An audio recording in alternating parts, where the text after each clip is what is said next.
Pencerahan berhubungan dengan pembebasan dari rasa ketidakpastian ketika menghadapi segala permasalahan, yang mana karena hukum alam terkait entropi, kehidupan ini memang cenderung dipenuhi ketidakteraturan yang membingungkan. Pencerahan adalah suatu kondisi atau momen kesadaran mendalam, kebangkitan dan pemahaman tiba-tiba, akan kebenaran dan pengetahuan yang sebelumnya sulit dipahami. Pencerahan seperti fajar menyingsing di benak seseorang, menerangi pikiran yang sebelumnya kabur, dan menumbuhkan rasa kedamaian dan kejernihan batin. Untuk mencapai pencerahan ini, kita membutuhkan kejelasan dan terkadang kepastian.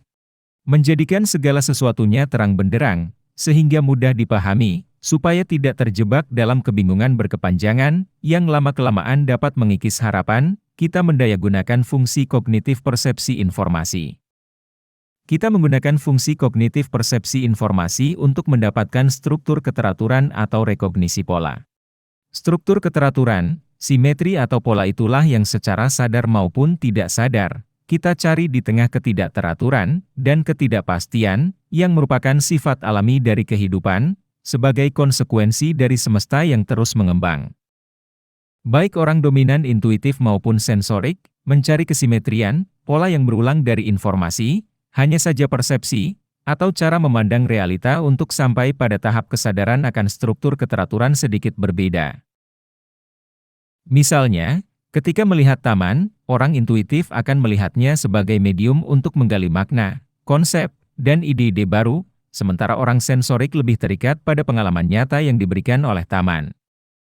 Orang intuitif melihat taman sebagai pintu gerbang ke dunia yang lebih dalam dan abstrak atau konseptual, sedangkan orang sensorik lebih fokus pada keindahan taman yang dapat dirasakan secara langsung. Air tersusun dari senyawa kimia H2O, dan darah manusia pun tersusun dari senyawa H2O. Kita adalah sekumpulan atom, tidak ada bedanya dengan benda mati. Namun, kemampuan menyadari berbagai hal dan membuat keputusanlah yang membedakan kita sebagai makhluk yang bernyawa. Kita yang memiliki kesadaran dalam mempersepsikan sesuatu, mengambil keputusan dan tindakan terhadap lingkungan, menentukan jalan kehidupan, dan realitas secara keseluruhan. Seringkali menyadari banyak hal menimbulkan rasa kecemasan. Sebagai contoh kesadaran akan perubahan raut muka lawan bicara, membuat sebagian orang merasa khawatir ucapannya menyinggung orang lain. Jadi tidak seutuhnya benar, jika kesadaran tinggi, ekuivalen dengan kebahagiaan. Semakin banyak yang kita sadari, persepsi memang semakin meluas, tetapi semakin banyak juga yang kita pertimbangkan di saat harus membuat keputusan. Sebagai bentuk respon dari apa yang terlebih dahulu kita persepsikan dari realita dan beberapa asumsi, kita dihadapkan pada pilihan-pilihan, dan harus membuat keputusan. Hal itu didasarkan pada pertimbangan tertentu. Dalam teori fungsi kognitif Jung, cara kita membuat keputusan ditentukan oleh fungsi kognitif pembuat keputusan, yaitu logika eksternal T, logika internal T, perasaan eksternal V, dan perasaan eksternal V.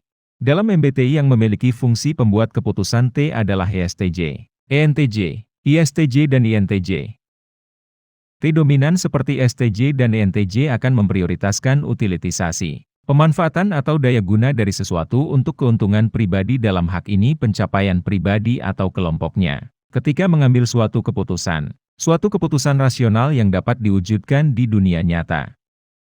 Perbedaan antara STJ dan ENTJ terletak pada pendekatan mereka. ESTJ lebih berhati-hati karena adanya fungsi persepsi yang cenderung memilih informasi berdasarkan apa yang sudah pasti sukses, mapan, dan sudah sering terjadi. Sementara itu, ENTJ lebih spekulatif, lebih berani coba-coba, dan terkadang bersifat impulsif karena adanya fungsi ketiga sensorik eksternal C. ESTJ cenderung memegang teguh metode-metode lama sesuai standar operasional. Sedangkan ENTJ lebih terbuka terhadap inovasi dan ketidakpastian. Pada kepribadian ISTJ dan INTJ, fungsi T berdampingan dengan fungsi V. Hal ini kadang-kadang membuat keputusan mereka dipengaruhi oleh pertimbangan moral, atau nilai-nilai pribadi. Mereka tidak berhati dingin seperti STJ atau INTJ. ISTJ dan INTJ tidak terlalu berorientasi murni pada keuntungan dan atau pencapaian kekuasaan seperti INTJ atau ESTJ. Keputusan mereka seringkali didorong oleh nilai-nilai moral. Seperti contohnya Elon Musk, seorang INTJ, mendirikan SpaceX untuk mewujudkan peradaban intergalaksi yang berhubungan dengan nilai-nilai personalnya. Bahkan Elon Musk berani merugi membeli Twitter dengan harga mahal demi implementasi nilai personal, kebebasan berpendapat. Perbedaan antara ISTJ dan INTJ adalah ISTJ dipengaruhi oleh dominan fungsi persepsi. Mereka cenderung mematuhi prosedur standar dengan sangat ketat. Fungsi pembuat keputusan logika internal atau T. INTP, ISTP, ENTP dan ESTP. Jikalau logika eksternal T cenderung memprioritaskan implementasi yang rasional pada dunia nyata. Tidak demikian dengan logika internal. Bisa diimplementasikan atau tidak, asalkan logikanya konsisten, maka itu valid. ENTP dan ESTP memiliki fungsi ketiga V. Artinya pengambilan keputusan terkadang mempertimbangkan kemaslahatan bersama, etika dan perasaan orang lain. Berbeda dengan INTP dan ISTP yang tidak terlalu peka dengan perasaan orang. Fungsi kognitif pengambil keputusan perasaan eksternal V dimiliki ESFJ, ENFJ, ISFJ dan INFJ. V yang dominan seperti ESFJ dan ENFJ memutuskan segalanya berdasarkan pertimbangan perasaan orang banyak, grup, tribal atau kolektif. Jikalau bersikap egois dan terlihat menonjol sebagai individu, mereka akan dengan mudah merasa tidak enakan dan merasa bersalah. ESFJ dan ENFJ terlihat selalu mengalah dan mengikuti kemauan orang banyak.